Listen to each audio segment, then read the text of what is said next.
इथे महाराष्ट्रावरती तुम्ही बोलत असता की बिहारांच्या विरोधात आणि उत्तर प्रदेशांच्या विरोधात. अहो गुजरातमध्ये आता दोनदा झालं, दोनदा मी त्याशी म्हटलं ना, दोनदा बिहारांना हाकलून दिले. पहिल्या वेळेला 20,000 लोकांना हाकलून दिले. 20,000 लोक. कोणी ते आंदोलन केलं होतं, तो काय नाव त्याचं आमदार, अल्पेश ठाकूर, त्याने आंदोलन केलं गुजरातमध्ये. बातम्या नाहीत. बिहारी लोकांना हाकलून दिले, जवळपास 20,000 लोकांना हाकलून दिले.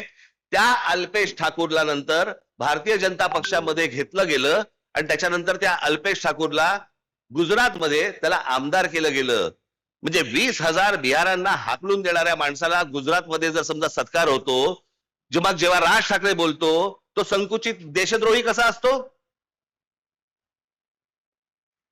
आत्ता पण परत बिहारांना हाकलून दिले. म्हणजे आपापली राज्य कशी व्यवस्थित ठेवतात बघा, आणि आमच्या राज्यामध्येच फक्त हे गोंधळ घालायला येत आहेत की तुम्ही हिंदी शिकली पाहिजे, बाहेरच्या राज्यातल्या लोकांना घेतलं पाहिजे. या सगळ्या गोष्टी आता सुरू आहेत.